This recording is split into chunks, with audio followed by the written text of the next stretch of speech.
Welcome to the Philadelphia Sports Table Podcast Show, the longest-running weekly Philly sports podcast show in the world. I'm Jeff Warren. I'm here with my good buddy Eric Leonard, as you can see on YouTube, better known as Jackson. You're going to hear some crickets in the background throughout the course of this podcast as well. Somebody's got some crickets in their basement. What's up, buddy?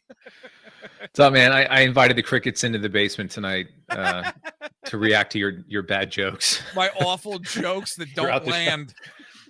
I'm just going to go like this. Can you hear it? Yeah. Yes. I think there's at least two down here tonight. So there have to be. I think that there has to be. Yeah. Oh, man. How you been doing? Doing all right? Yeah. World of Philly sports is pretty good. I mean, it is. Sorry. Yes. It is. You were getting ready to say how well you were doing. You're losing weight, looking good. Decided to do a diet and not drink this month. Ooh. And I'm extremely tired because I have not eaten much and no bread, no carbs. No, lost a bunch of weight. And but I do wake up like Ethiopia, I struggle. They might have a benefit for me soon. But we're going to Buffalo to see our daughter this weekend at her university. And I'm going to break all of those rules. All those food rules are done. God. Yeah, totally done. Best wings in the world up there. And I'm going to partake in a lot. So God, I wish I was there. I could go for some wings right now. Our first time up there, it was like, are they really that good?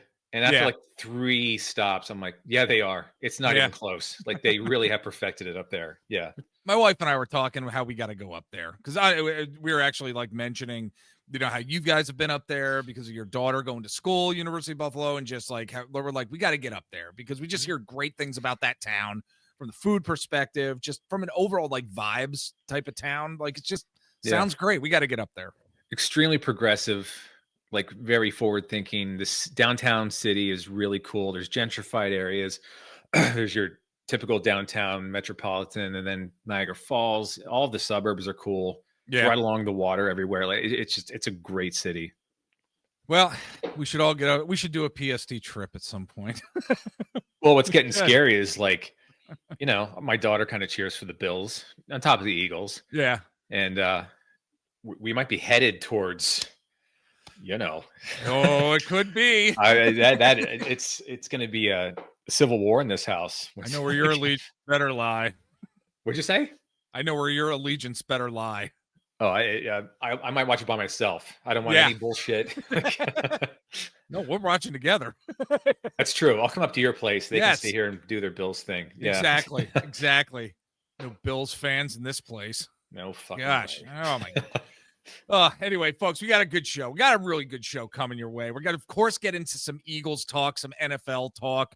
Eagles offense is absolutely horrendous for half of a game and fantastic for another half of a game. We're going to kind of dive into that. And also Vic Fangio, his comments this week about field goals and the balls that these field goal kickers are kicking. Interesting story there. Is there another, quote, Deflategate type of controversy brewing? So from there, we're going to get into some Sixers camp stories with Joel Embiid, Adem Bona. He's been, quote, impressive during the course of camp. And then from there, we're going to need him.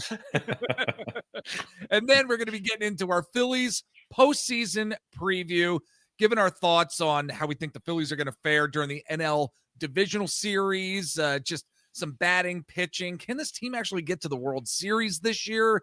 And then we're going to continue with our Phillies postseason preview with our good friend John Stolnis from the Hittin Season podcast and thegoodfight.com. He's going to join us to break down what we're going to be seeing during Red October and this Phillies postseason. Man, like I said, it's a pretty exciting time to be a Philly sports fan. And let's get into the first story here, Eric, where we're watching this Eagles team. They're a 4-0 team. Yet the Eagles offense is ranked 30th in the league, 31st in pass offense, 16th in rushing offense, yet they are first in red zone scoring. Very first in red zone scoring. Jalen Hurts is bottom of the barrel in terms of passing yards. I think he's got 609 passing yards on the season after 4 games. It's really bizarre where this Eagles offense is at this point. Look, they're not horrendous, but they're not great. Of course. I mean, it's amazing that the Eagles in the second half of past Sunday's game only netted 33 scrimmage yards. That was an average of about 1.1 yards per play. They had 6 drives without a first down, and they didn't have a completed pass in the second half. Yet they still win on the road somehow. 2 weeks in a row now where the offense has been very good one half and absolutely putrid in another half. The win over the Rams, they only had 33 yards in the first half, 255 yards in the second half. Eric, this is not sustainable. I do not believe this is sustainable here. It's so bizarre. No, it's certainly not. I was going to point out before you did there, no completions in the second half against Tampa Bay. Both defenses, it's unbelievable. Like, yes. Okay, so I think I said week 4 or 5, like something has to change here, and they just have to go down the field and just see what happens, because like this is now critical. They're going up against a really good defense this upcoming weekend. This might be a tough one to do. Maybe wait for the Giants game, but yeah, you got to start soon. I mean, thank God they're 4-0. I don't know what they are in terms of offensive scoring, because there's so many tush pushes and like short touchdowns. I'm sure they're higher than that in terms of team scoring, offensive team scoring. But I do like that. That Hurts kind of went at the offensive coordinator this past weekend. I'm sure he was questioning, like, what are we doing? Like, like this is absurd. And the defense has been really great in spots, right? It's been a little shaky here and there. Like the second half, and I'm going to get back to the offense here, where it affects the defense. Like the second half, you can see Jalen Carter was whooped. He was tired as shit. I mean, he kind of had an injury too, I think. I know, but I don't you think it was more like he was just beat, probably really tired. Yeah. He might want to lose some weight like Jordan Davis did for next year. But anyway, that defense was getting worn down, and like instead of having 3-yard run, 2-yard run, 3-yard run, punt. Like that's where you got to get some passes going, get some first downs to keep your defense off the field with a gigantic lead, right? You don't want to just keep bringing them out because it's so hot. You're in Tampa. That's a potent offense, even without Mike Evans. And they showed it coming back into the game. And the defense did just enough to win. And the offense just let the defense down in the second half. And that's where we're headed now, because like, let's face it, we barely won the Rams game. Probably should have lost it. This game, they let that team come back and they won by 6? Could have lost that game too if Baker doesn't.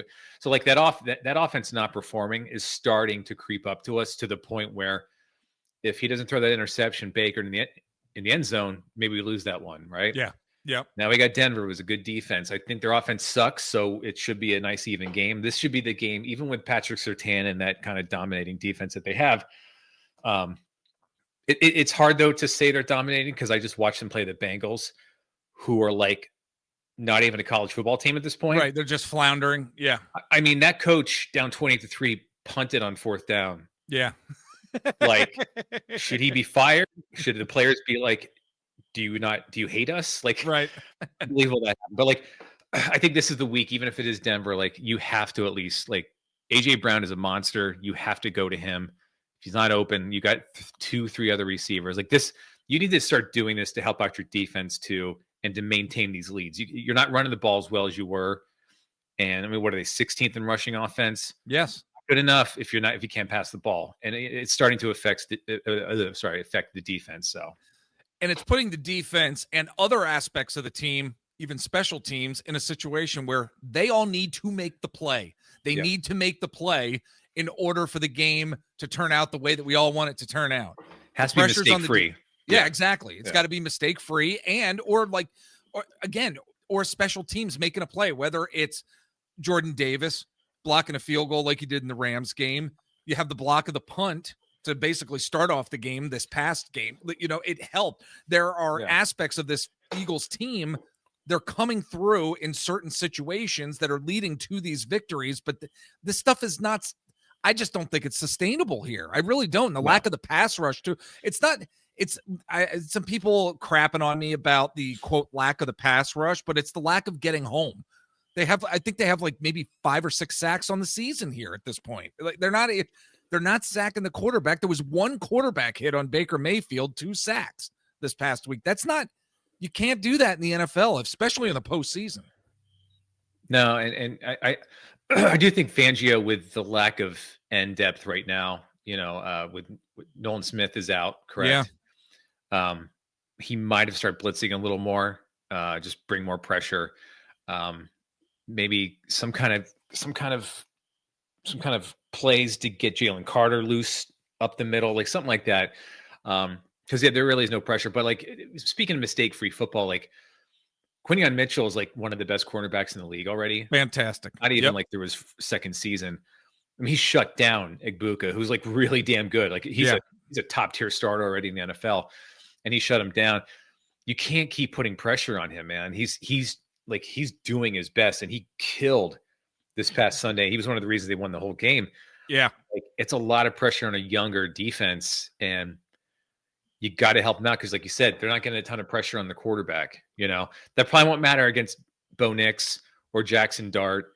But, you've got like Jaden Daniels coming up. You've got how many quarterbacks coming up like that you're going to be playing that have to be pressured.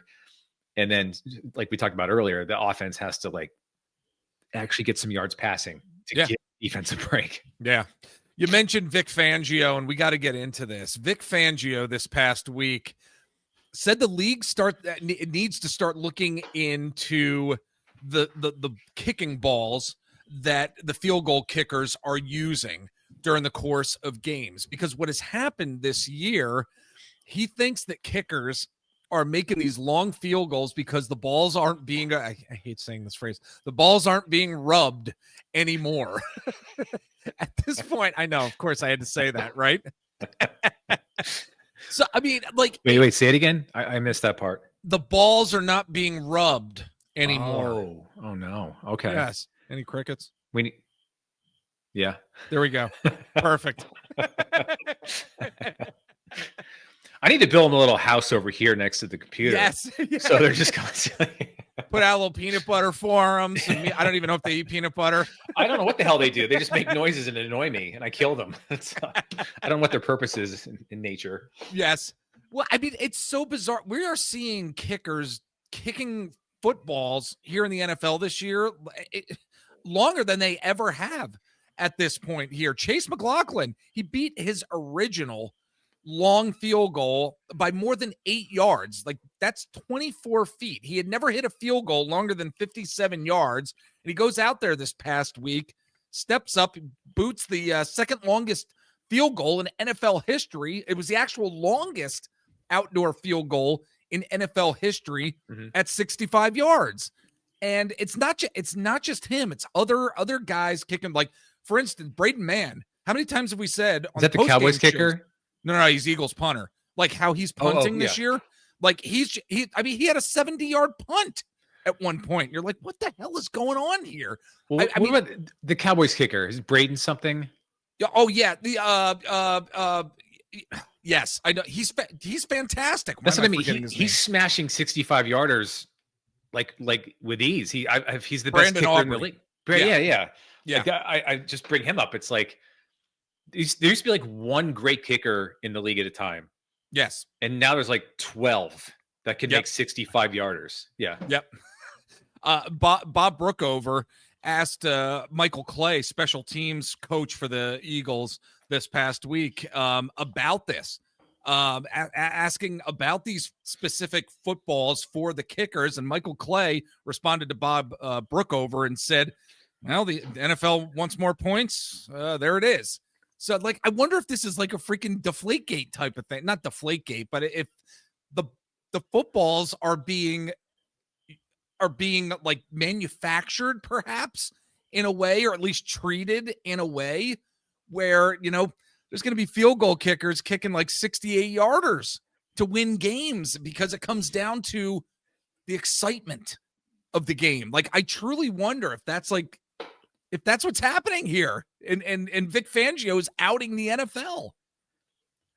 What do we want to call it? Rub balls gate, balls rubbed gate.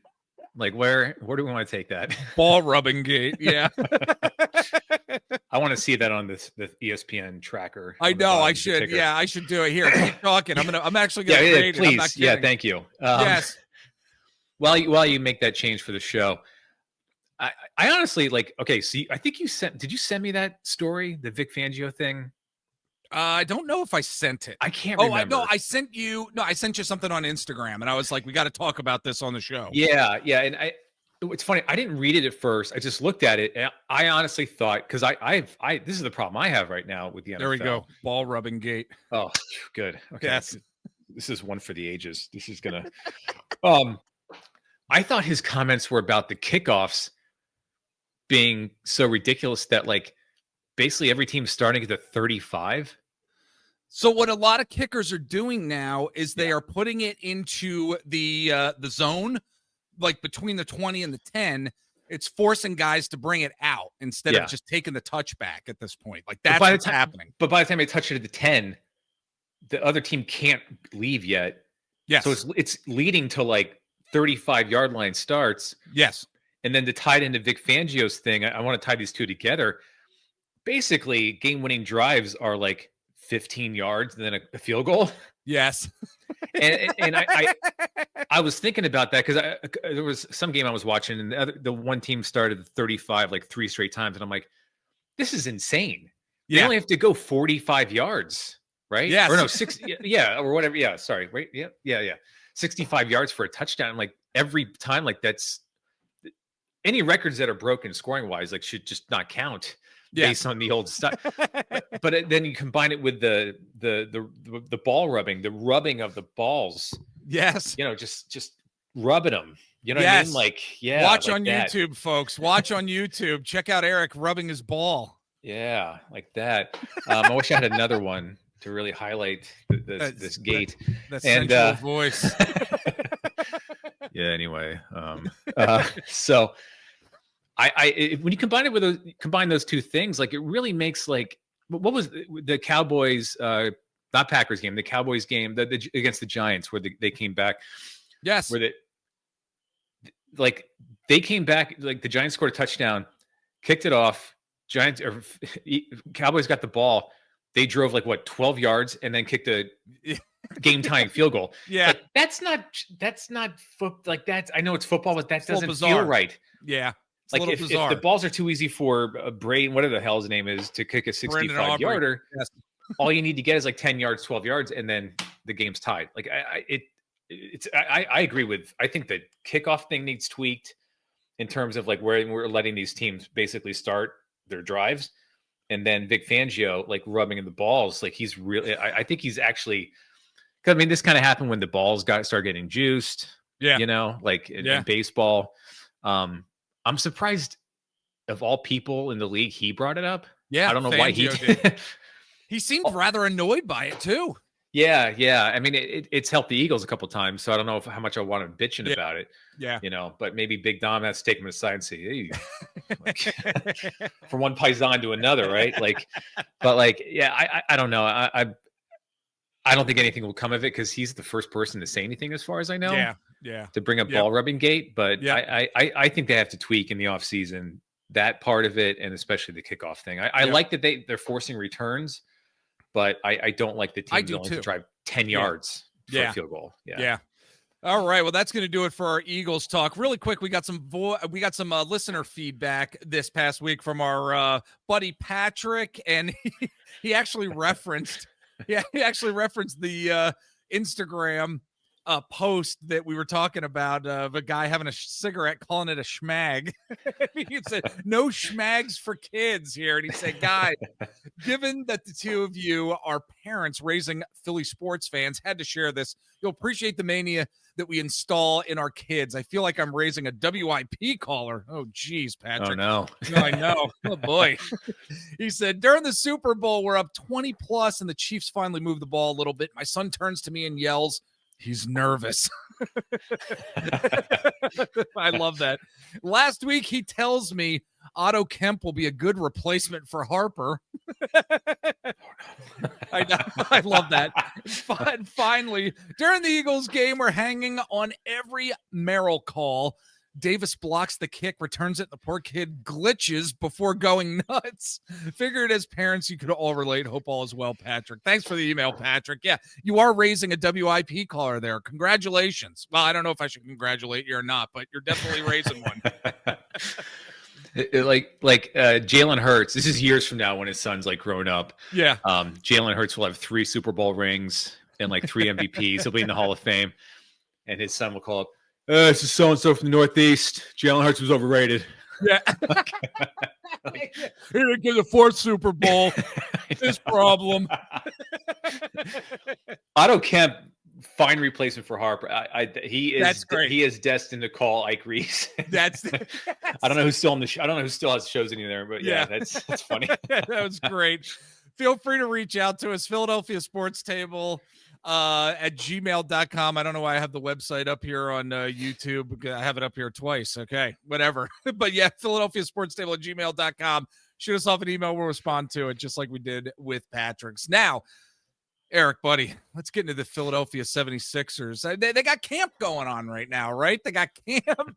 We got storylines coming out of camp. I mean, today, though, there was news. Quentin Grimes signs an $8.7 million qualifying offer with the team. Pretty good contract.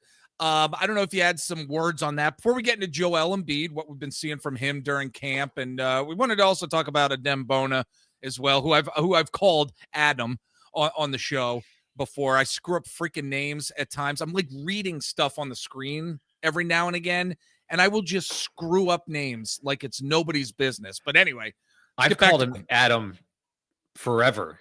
You're the first person I've ever heard say it correct. Oh, really? I think it's sure. Adem Bona, I believe.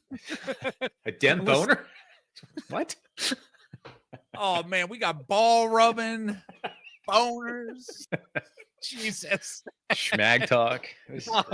Seriously, I could go for a schmag. So anyway, let's get into Quentin Grimes here. Okay. What do you, you had some thoughts. I mean, before we hit the record button, we were talking about a pretty good deal here. It is, Oh, it's phenomenal for the Sixers. Not great for Grimes. I mean, I'm not going to lie. When Jonathan Kuminga signed a 2-year offer with the Warriors, what was it, yesterday or 2 days ago, that scared the shit out of me as a fan, as a Sixers fan, because I'm like, that kind of sets the template here. Yeah, he's on the same level as Kuminga, in my opinion, but like, I'm sure his agent was going to push, because his agent was like, the Sixers initially offered, from what I've heard reported, like 4-year, $20 to $25 million deal. And his agent was like, no, we think we can go 30, 35. Oof. I thought they were crazy at the time. I thought the Sixers were crazy for even 2025. Yeah. But man, for them to settle with a 1-year, 8.7 qualifying offer where he's just a free agent next year. Yeah. It's so good for the Sixers. Yeah. It's so friggin' good, because there's literally no downside for the Sixers now at all. Like, and they need him. Let's just say it. He was a spark plug offensively last year. Doesn't play defense at all. But we're going to talk about Embiid and Adem Bona. Yes. But Quentin Grimes very much ties into those two topics, because they're going to need an impact early in the season because of the injuries, and it's really, really great to bring him in for a deal still keeps him under the cap. Well, the second apron, whatever it is. And he's off the books next year. Yeah. If he kills it this year, maybe you think about re-signing him. If he doesn't, you just let him walk. And for $8.7 million in the NBA, for a kid that might average like 15 points a game, it's not bad. God, it's a huge bargain, honestly. Yeah. Look, so as we're moving along, following what is happening within Sixers camp, I mean, of course, the real question is, what kind of Joel Embiid are we going to see this year? And, he was pretty open this past weekend with the press when he was talking about last season. He said, quote, "Last year, I kind of felt the pressure after the start that we had. I was not close to where I wanted to be, but I felt like I had to do something because I cared so much about my teammates, the front office, the coaches. He said, you're not going to be able to win until everybody is on the same page. No matter who's in or out, you find a way to win. So do I think we're going to see what we saw last season from this team? Not necessarily. But then again, you look at the starting five. It's not a great group, but it's just the real question is, like, what type of Joel Embiid are we going to see? And yes, I believe most of us believe that his best days are certainly behind him. I mean, him averaging 32, 34 points a game, probably not going to be happening. Probably not. But it's one of those lingering things, Eric, that consistently stays in my head. I'm like, well, maybe he can, maybe he's got another year, but it's I don't know why I'm thinking like that. It's the hope, it's the hope. But he really does have this like bizarre kind of zen-like approach, I think, to this upcoming season. And I don't know if that's good. I don't know if it's bad. I don't know if it's him not caring. I hate to say that because I think the guy really does care about the team, his own brand, who he is. I think that Embiid is kind of having this laid back type of approach. I think it could be good. I do. I think it could be good. What are you thinking here? He seems more grown up.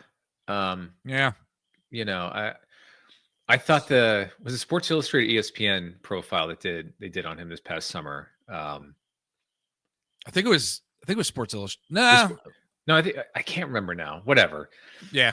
But I didn't like parts of it. He still kind of came off as like, people are against me kind of thing. And I was just kind of like, you got to stop with that shit. Like, yeah, you won the MVP. Everyone gave you what you wanted. Like, but at the same time, like when I say he seems more grown up, there were some very adult, like, there was some real adult dialogue and like some real like self-realization, I think. I mean, I couldn't help but notice he did come into camp. He's got to be 20 pounds less than he was last year. Oh, yeah. I hope that's from working out and not just like not eating, or whatever, giving up. But I think he did diet because he's not as thick in the arms either. Like he looks a little slim, and I'm not comparing him to Tim Duncan, believe me, but Tim Duncan was the first big man I ever saw like lose weight as he got older to stay in the league and to stay relevant and to keep his knees okay. I'm hoping Embiid went that route, and I do like his kind of zen approach to who he is and what he wants to bring to the team now. He's a dad now. He's been married for a while. He's a kid. I don't know I think he has one kid, but like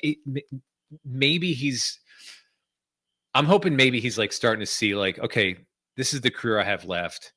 This is where I am. I'm under contract. No one's going to trade for me. I'm sure he knows that, right? Like, right. It's insane, his contract. But like maybe he will lose the weight, and he like Tim Duncan was not the best player on like two of his last like finals, his championships. Like maybe he realizes like maybe I can like move into a world where I play like 30 minutes a game, or maybe more, 32 minutes a game, and I don't average 30 points. I average 22 points, and I average 10 rebounds. Yeah. And I'm not at the perimeter. I'm down low. I protect the rim and I rebound, and I'll get my points. And like he's got young players around him. I think Edgecombe is going to be huge for him. Go ahead. Yeah. What I was going to say was, when he was speaking to the press this past weekend, I mean, he sounded like and spoke like a true veteran of the league. It goes back to that maturity thing that you were just talking about here. A guy who has seen just about everything the league can actually throw at him, where he kind of just sounded like he knows he's not perfect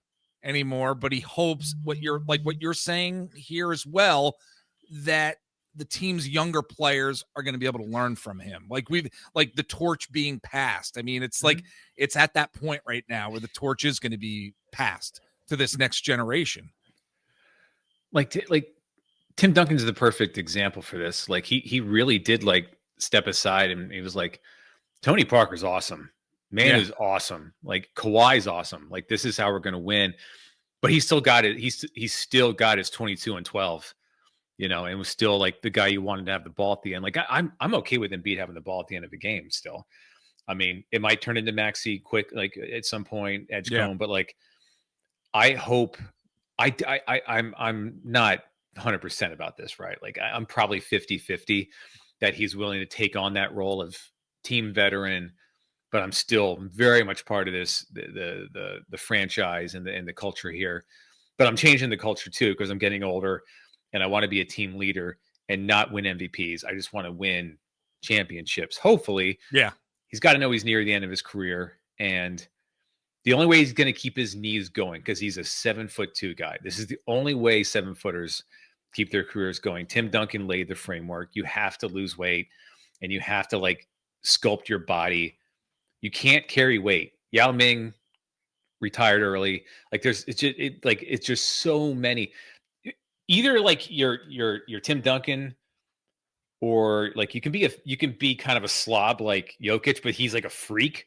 But he's not in good shape either. He's not in bad shape. Like Embiid is just too big. He has to lose the weight. He has to become like a team leader and kind of play that new role. Yeah. And I feel like this is the first time I'm like, oh, he seems like a grown up, even though he's like almost 30, right? Yeah. 30 years. Right. Yeah. But in terms of like professionalism, it's one of the more, but here's the problem though. Let's just say it. When the hell is he going to play? Exactly. We can get into the next topic. It's a perfect segue. Yeah. You just said like, oh man, I can't wait to see him play. It's like, but I don't know when he's going to play. We have no clue. Exactly. So who is his backup going to be? I mean, look, Adem Bona has been impressing the Sixers, and he is, who knows what's going to happen between he and Andre Drummond, but Adem Bona, he closed last season strong. He showed a ton of promise as a rookie. And now, again, this summer he's been impressing the Sixers, has this somewhat of an upward trajectory that he's continued over this offseason here. So, I think we are seeing what Adem Bona has to offer and how well he is positioned to potentially claim the backup center spot over Andre Drummond at this point here. The team has been impressed with it. Like real quick, what are your thoughts here? Because I'm not 100% sure it is going to be Drummond. Okay, let me just go through the starting five opening night. Okay. I mean, it's not great. Bona's a nice player. And I read Tom West's piece. He's one of the best guys we've ever interviewed. I always read his work. Yep. He knows his stuff. Over at libertyballers.com. Yep. Yeah, and I agree with Tom. Like he's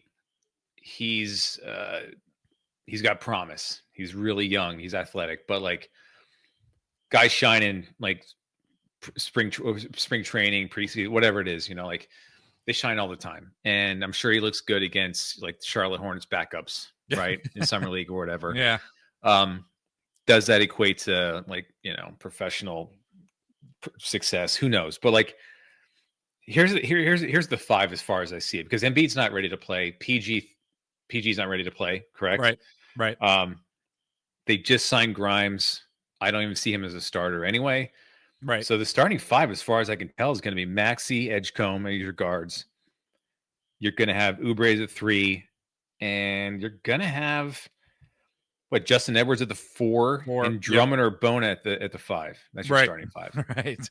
For how many weeks can you sustain having that starting 5 and actually staying in the playoff hunt? Yeah. Until your other guys come back healthy, because God knows when PG's coming back. God knows when Embiid's coming back. Like he better be good, Bona. I'm not gambling on it, but like it's just. That's the problem with this team. We just talked about the zen of Embiid, and I watched the videos of media day and stuff. The team looks like they get along really well. And every team does in those videos. But the Sixers have been together. They have a good group of kids, right? Yeah. And they really do seem to be like good dudes. Like it sucks what happened to Jared McCain again. Like I would just love to see him play. I don't think he would have been starting anyway, but like it'd be really nice to have him off the bench. But just had surgery on his finger, folks. Yeah, he's gonna get reevaluated in 4 weeks. But it's just, I saw that. I'm just like, man, we already have enough shit going on with Embiid and PG. Like, but then it went to X's and O's and Jimmy's and Joe's, Jeff. But I finally sat down today. The cricket's going. Oh, they're there. There we go. I heard them. Thanks, boys. So I saw your topics. I'm like, let me see the starting 5. Let me check it out. And I was texting with my buddy Mac, who's a huge Sixers fan. I was like, I think this is a starting 5. And he's like, Oh shit, I think it is too. We're just like, is this one of the 5 worst starting lineups in the East? I'm like, maybe not 5 because there's some bad teams in the East, but like 8, right. 8, bottom 8. yes, Yeah, yes. definitely. Like there's no size. That's I'm still pissed about this. How do you let the Knicks sign Yabusele? I know. He's the exact let Grimes walk, let him leave, give that money to Yabusele, give him a 3-year deal. The Knicks are going to be better with him. Every team who would have signed him would have been better. Yeah. We would have been better. They needed him. They fucked that one up. I'm sorry. Daryl Moore had a good offseason. He messed that one up bad. Yep. It's going to be interesting to see where this goes, and hopefully we're going to be having some more Sixers talk coming your way. Future content, folks, for sure. Absolutely. It's funny. They're one of the 4 major teams. You're like, hopefully we have more Sixers talk. Hopefully. Yes. If they start 0-16, guys, we may not. It might be. Yeah, exactly. Oh, I'll be the Flyers guy. Yeah. Woo. Starting up our Flyers season preview next week, folks. There we go. Cool. You want to? I think we're gonna have our good friend Kelly Hinkle from Broad Street Hockey coming on for that one. I like Kelly Hinkle. I've listened. I think I've interviewed her once. Yeah. Yes. But no, I'm okay. All right. I don't want to feel stupid in front of her. You know, she's damn good. She knows her shit. That's what I'm saying. Like, yes. So the hockey goalie thing. What do you got, Kelly? Is that thing a puck? Why do they wear so many pads? My God. Yeah, exactly. He's had a big golf club out there. What's going on? All right. Like and subscribe if you're watching on YouTube. We'd greatly appreciate it. Share the podcast with some of your friends and family out there who may be Philly sports fans. Follow us on various social media sites. Eric and I are over on Blue Sky at Brick Pollitt for Eric. You can follow me at Jeff Warren there. I'm over on TikTok at Mr. Jeff Warren. Like our Facebook page, we're over on Instagram, Twitter/X, and Threads as well. We are going to take a break, and when we come back, we're going to be diving into our Phillies postseason preview. Lots of Phillies talk coming your way. Stick with us. All right, we are back, and we're going to dive now into our Phillies postseason preview here. Where this team is at, how they finish the season, expectations. We're going to be talking to our good friend John Stolnis from the Hittin Season podcast and thegoodfight.com as well. But first and foremost, I mean, tonight they sold out an intra-squad game at Citizens Bank Park, and I love this. I'm going to be talking to John about this as well, but this scrimmage, I thought, what a great idea. The game really, I think, was designed to help this team stay sharp ahead of the divisional series. Because when you take a look at last year, you reflect on last year, Eric, it was a team that was floundering at the end of the season. Rob Thompson was pulling a lot of the starters, trying to give them some rest. And I think I don't know if that played well at the end of the day. Might not be the only reason why they didn't advance throughout the postseason last year, but they seem to be a mature team. Rob Thompson seems to continue to grow as he's going into his, fourth season here, fourth postseason. I love the maturity of this team at this point, and I really do believe that this team can get to the World Series. That's not homerism. And like I said, I'm going to talk to John about this as well, but this intra-squad game, I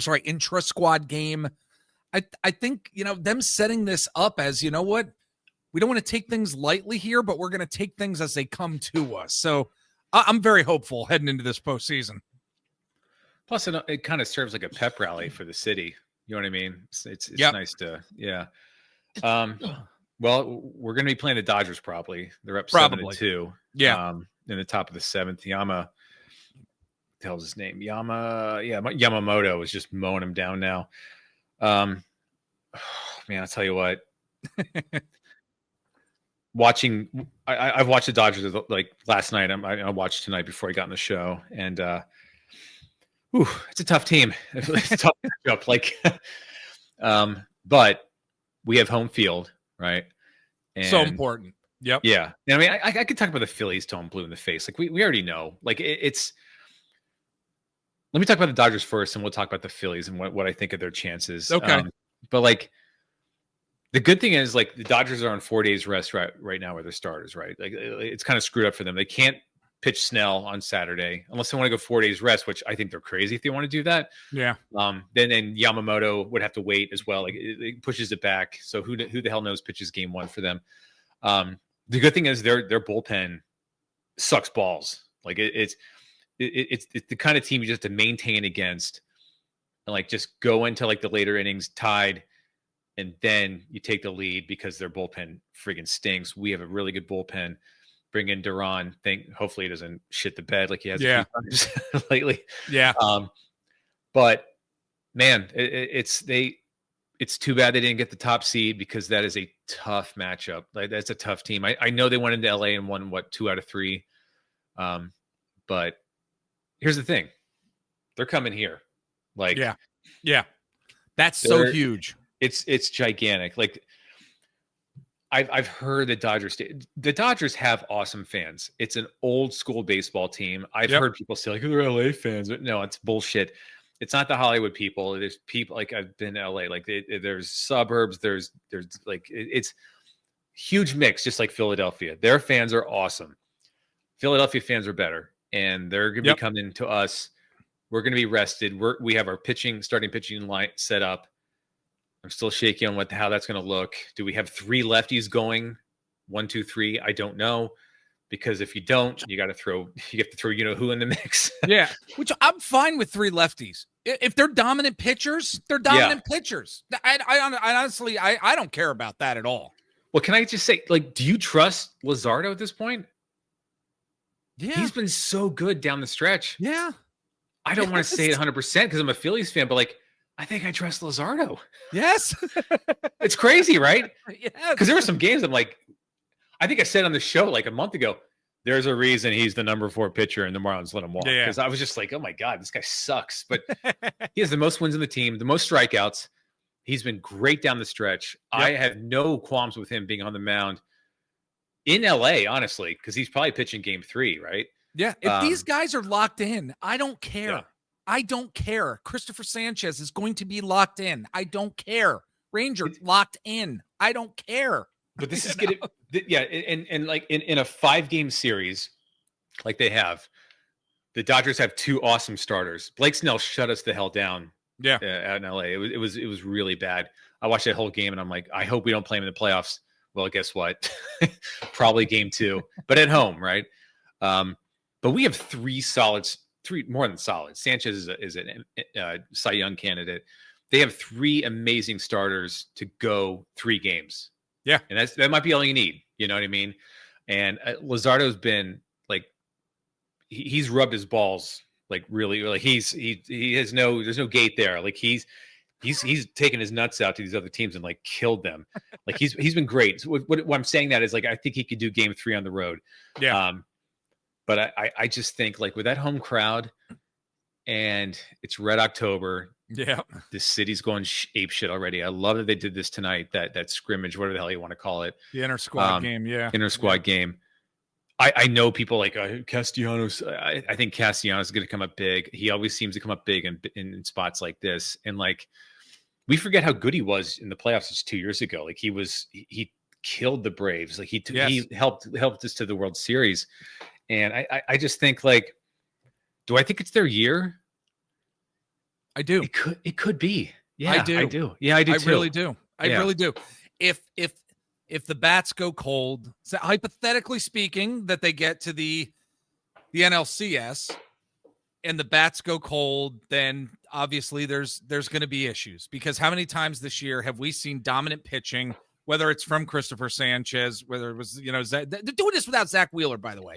So, whether it was Zach Wheeler had dominant pitching, even Ranger, but the bats go cold and there's issues.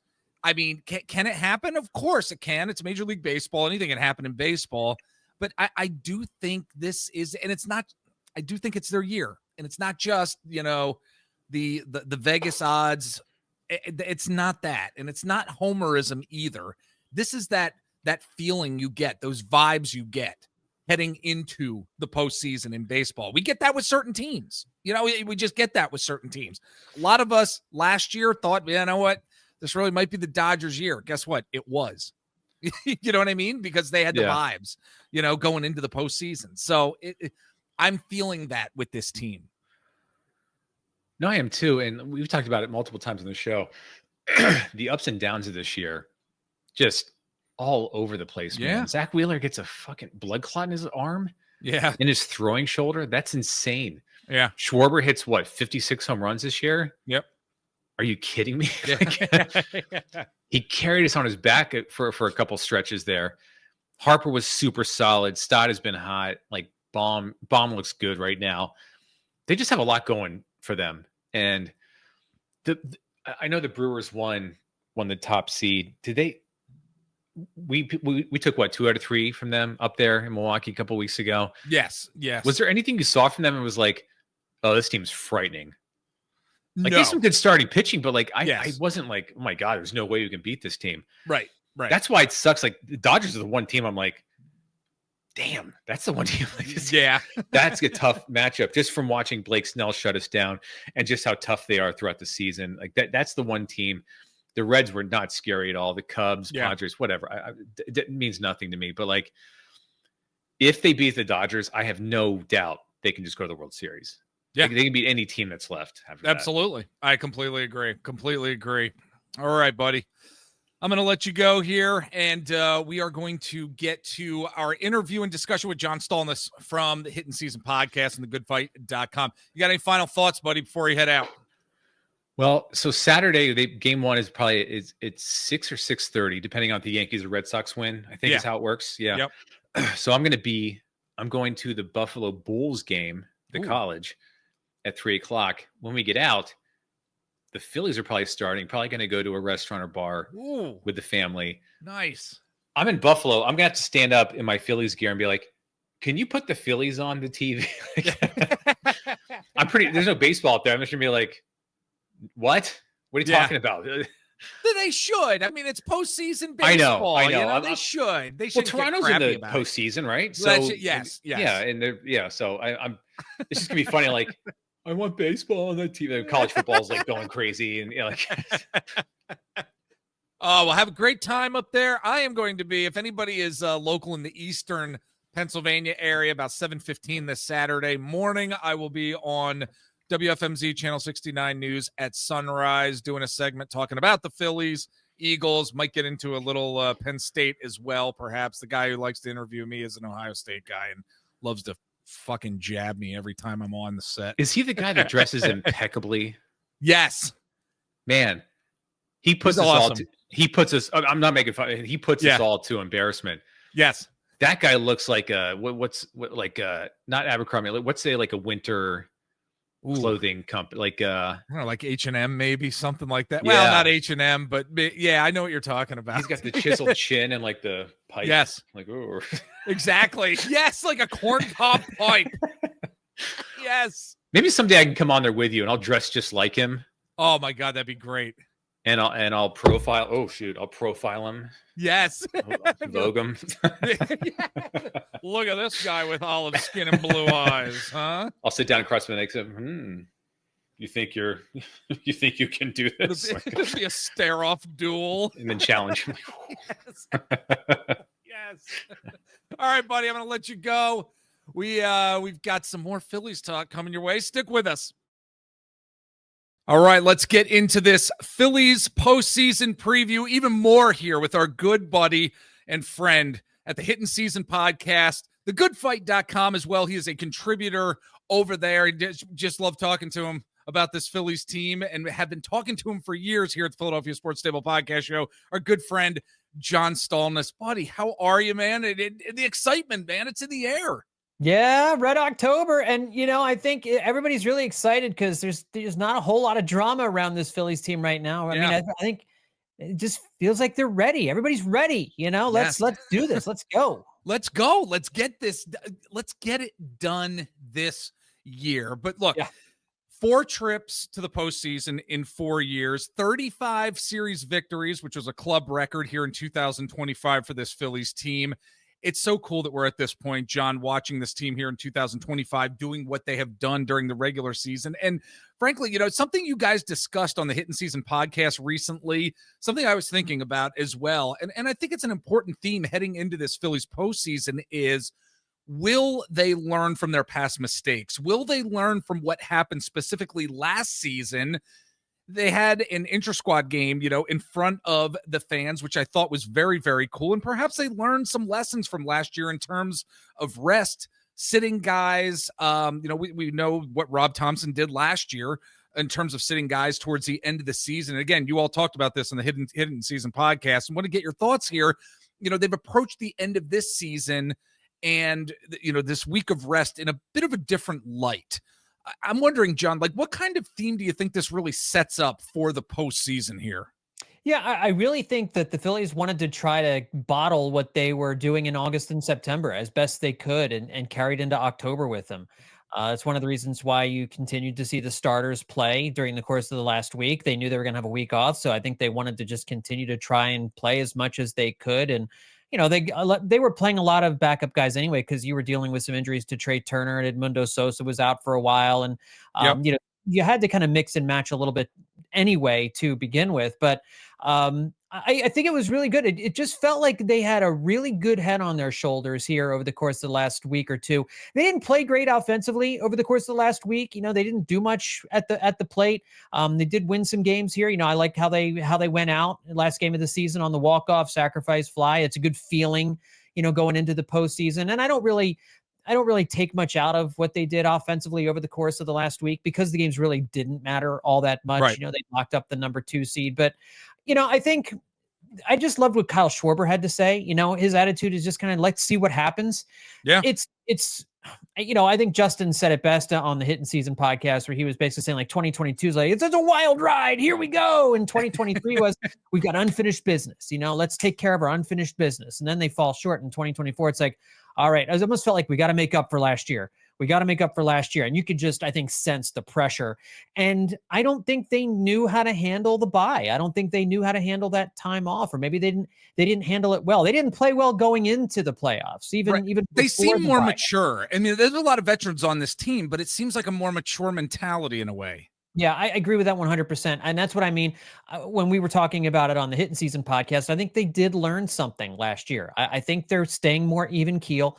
I keep going back to Saquon Barkley at the Super Bowl as the Eagles were building up that lead, and everybody's freaking out, and Saquon just everybody's like, right here. You're right here. We ain't won nothing yet. We're right here. Right. And I think that's where the Phillies kind of are right now. It's listen, we tried to force a World Series last year. We tried to force our way back in there, and we didn't make it happen. We couldn't make it happen. You can't force it. You just got to go out there. You got to play your game, and you got to be disciplined. You've got to be focused. You've got to take advantage of opportunities when they come, and you got to do the fundamentals. If the ball doesn't roll your way, there's nothing you can do about that. But you can't give away at bats, and you can't walk guys, and you can't be doing dumb stuff on the bases. You got to control the things you can control. And it just feels like the Phillies learned something from these last 3 years, and they've applied it to this year. I don't know if that means they're going to go any further, but I am hard pressed. If you had gone back to the beginning of the season and asked yourself, where would you want these Phillies to be at as they're entering the playoffs? I don't think you could have asked them to be more well set up, both in terms of their positioning, the games they won, how they've played coming down the stretch, and their mindset heading into October. There's nothing else they could have done to set themselves up better for what they're going to have during the course of this next week leading up to Saturday. One of the bizarre storylines, you all got into it on the Hittin Season podcast as well, and something that I've been thinking about in the back of my mind is one gentleman on this team in Bryce Harper, a guy who is supposed to be that superstar here in Philadelphia, and he really has been he's really been an afterthought for much of this season, John. Just a very bizarre type of situation here, but he has come through in big situations and big moments during the postseason in the past in various ways, in various situations. What kind of consistency do you actually think we're going to end up seeing from Bryce Harper as we're going to be entering this postseason here? And again, it's kind of been an afterthought. What are your thoughts here? Yeah, I wrote about this for The Good Fight on Tuesday. I have an article up about this, and we did talk about this on the last Hittin Season podcast as well. When you go back and you think about the memories of the 2025 season, it's a whole laundry list of great moments, great games, and not a lot of them feature big moments from Bryce Harper. He's had Right, the opening day home run to tie the game against the Nationals was a big moment. He had a big moment in the Dodgers series that in the clinching game where they clinched the NL East. He had a big day in San Francisco. He had a game against the Mariners where he had 2 440-foot home runs. So he's had some days here and there, but I think we've seen him come to the plate a lot of times in the second half with runners in scoring position or in high leverage situations and chase pitches out of the strike zone where he's almost trying to do too much. You could just get the sense from him that he's chasing a hero moment and he's trying to do too much. And what this now in October, this is his time to leave his mark, right? If he hasn't left an indelible mark on the 2025 season, and I don't know that he really has just yet, this is his time to do it. And you're right. Historically, he's been great in the postseason for the Phillies. Even last year in the NLDS, he hit over 300 with 3 extra base hits in the 4-game loss to the Mets. So he's been a relatively effective postseason player for the Phillies. He's been one of their best players in the playoffs over these last 3 years, and now kind of heading into this 4th year. I'm hoping that the rest this week, if his wrist is still bothering him, because he did slump a little bit in September, not egregiously so, but did not have as good a month as he had in July and August, that maybe he gets a little bit of rest for his wrist this week, and then he comes back and he's feeling a little bit better in October. But I think you're right. He largely has kind of been an afterthought this year. Hasn't had a bad season. It's actually been a very good season for Bryce Harper when he's been in there, if you look at the numbers. But he's had a very good season. It just hasn't been terribly impactful. Certainly not the way that others have impacted games. I mean, listen, when you think about 2025, do you think more about Harrison Bader or Bryce Harper at this point? Right. Like, when you just think, and it's just like a visceral thing. You recall the moments. You think, you're going to think of Harrison Bader and Duran Duran and Trey Turner and Kyle Schwarber and Christopher Sanchez. Like, Bryce Harper I still haven't mentioned his name. Like, he's like 7th or 8th or 9th on that list. So this is his time now in October to be that guy, to basically say, new season, this is my turn to take over, and to let this team, to put him on his back. There are definitely high hopes, I think, for what Bryce Harper can do, because we know it's there. Like you said, whether it's the wrist injury that's kind of been nagging at him a little bit, I just think he is that type of player. He's that type of athlete that really can meet the moment. And we are certainly going to be seeing some moments within, I believe, the next few weeks here with regard to this Phillies team. And, I think that moving along with the conversation here, John, like, there's so much hope, there's so much hope for what we are going to see from certain guys during this postseason. And, we're going to get to, World Series expectations in a bit here, but just in terms of guys who have contributed to this team, you've got Kyle Schwarber, who's had an amazing season in terms of his home runs and just where he was even a couple years ago, and thinking, okay, where is he at in his career? Trey Turner, even with his injury, what an amazing season he has had. And I'm not sure if you've been reflecting on it. I have been.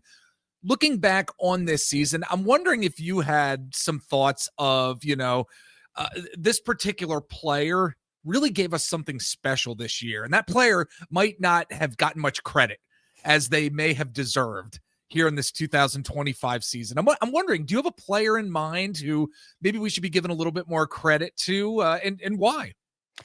I'll give you a couple of guys, and I think they've gotten credit this year. I think everybody on the Phillies has had their roses thrown at them a couple different times this year. But I think for one, I think Edmundo Sosa is always one of the most underrated players on this team. When he was out on the injured list at the same time Trey Turner was, he had a lot of Weston Wilson at second base. It's not ideal. And then he comes back his first game back from the IL and hits 3 home runs. I mean, so he's the best utility infielder in baseball. He's the most valuable bench player in baseball. He's such a weapon to have. And he never really gets the credit that he deserves. He's invaluable. There's a reason he gets asked about in trade rumors every trade season, and why the Phillies always say no. And I think another guy is Tanner Banks. At a time when the bullpen was really, really struggling, before Joan Duran got here, before David Robertson got here, and it was just Kerkering and Strom and Tanner Banks. Banks was the most reliable guy for about a couple of months in July and June and July.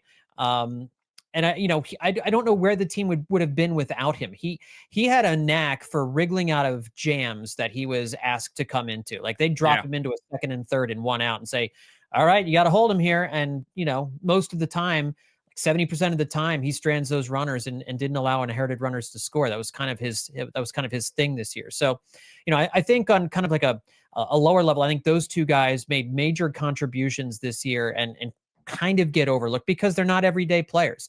If you're asking me about like an everyday player who I think has had an under the radar, really good season, I think you got to look at Brandon Marsh. And we've talked, he's been talked about a lot too, but he has become the player that everybody was hoping that he would become this season. He had that awful April and then finishes the season with a 280 batting average, hitting for power, hitting in the middle of the lineup, like 5 or 6, making consistent contact, hitting for some power, going the other way, improving a little bit against left-handers. If he can continue doing that, it's going to be a dangerous lineup because it lengthens things out a little bit and can give them some production at the bottom of the lineup. So he deserves a lot of credit as well, probably a little bit more than he's gotten. It's really interesting what you're talking about with these guys. Edmundo Sosa, like he's that guy for me. He really is. I mean, being asked to do certain things during the course of a season, pitching in here and there, and just I love his story. I really do. Yeah, and I think he's got a really cool baseball story. He's not the most popular guy in the world, but I think he's got a really cool baseball story. So folks, that being said, we're going to talk to John Moore. We're going to take a quick break just to pay some bills, and we're going to be back in just a bit. We're going to get into some, what history might we see with this Phillies postseason coming up, and again, some expectations with regard to the World Series. Stick with us. We'll be back in just a bit.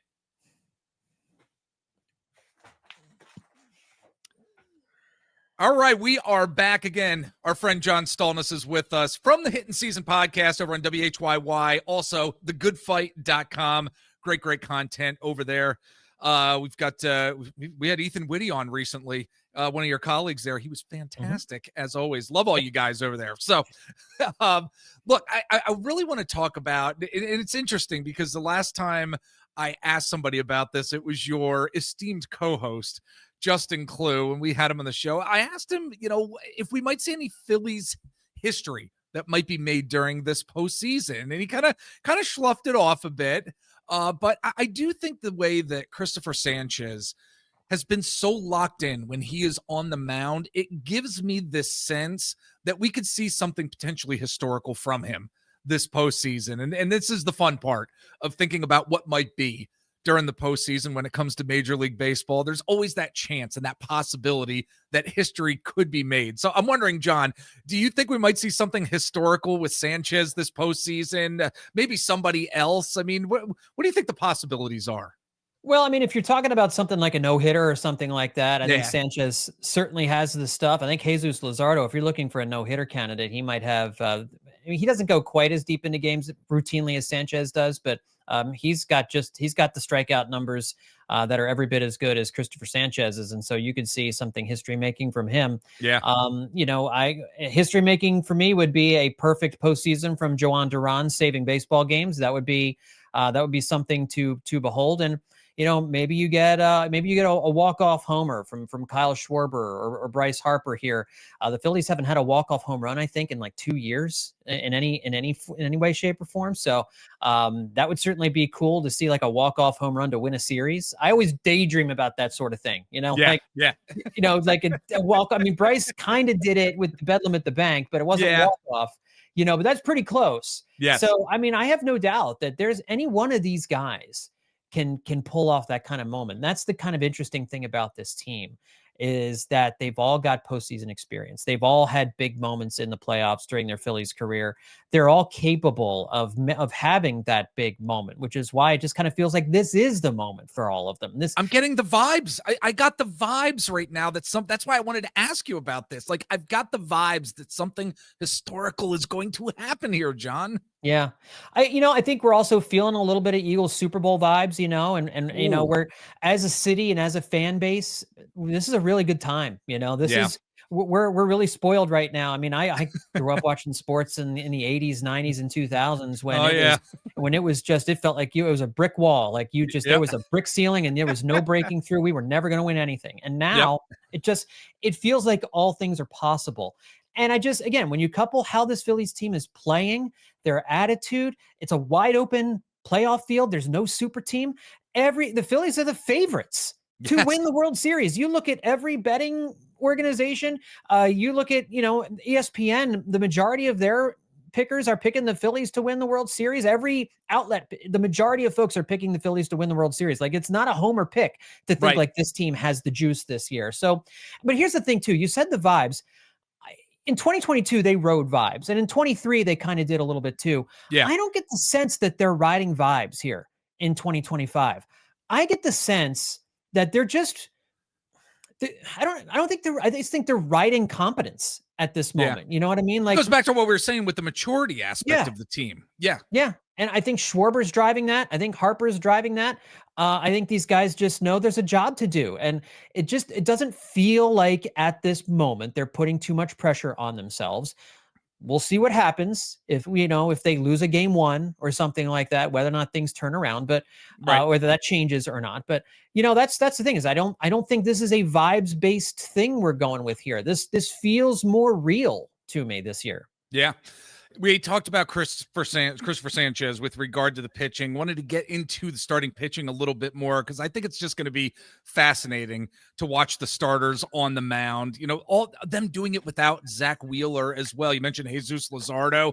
Cannot wait to see what he is going to be doing from the mound. I'm wondering, what are your thoughts on what we're going to be seeing and the need of that consistency from the starting pitching this coming postseason? I know it seems like a very general type of question, but there's some exciting pitchers on this team, and the consistency at the starting pitching is going to be key for any type of long-term push here in the postseason.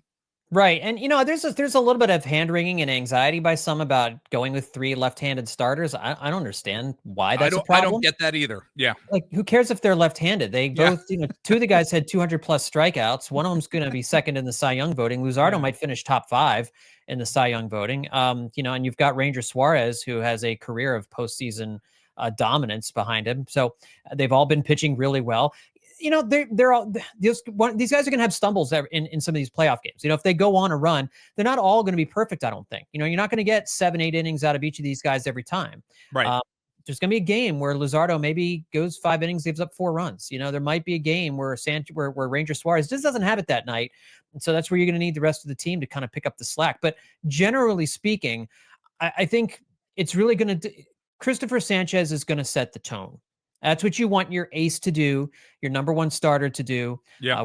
All that in basically all of the wild card first games. Every starter basically set the tone for their teams. They were all close games. They were all low scoring games. I mean, it's every out matters, every hit matters, every error matters. That's the way it's going to be. And Christopher Sanchez has to come out in game 1 and set the tone, whether it's against the Dodgers or the Reds. And if he does that, I think that sets them on a path, this rotation on a path to having a very, very good postseason. And I expect them to. And I'm not worried about the game 4 starter in the NLCS right now. Like, that's a problem you worry about when you get there. Until then, I have confidence in these 3 guys. They're not going to be perfect. It's a total team effort. So if one of those guys has kind of a little bit of a rough start, Rob Thompson will have a quick hook, I'm sure, and the bullpen's going to have to step up, and the offense is going to have to do something.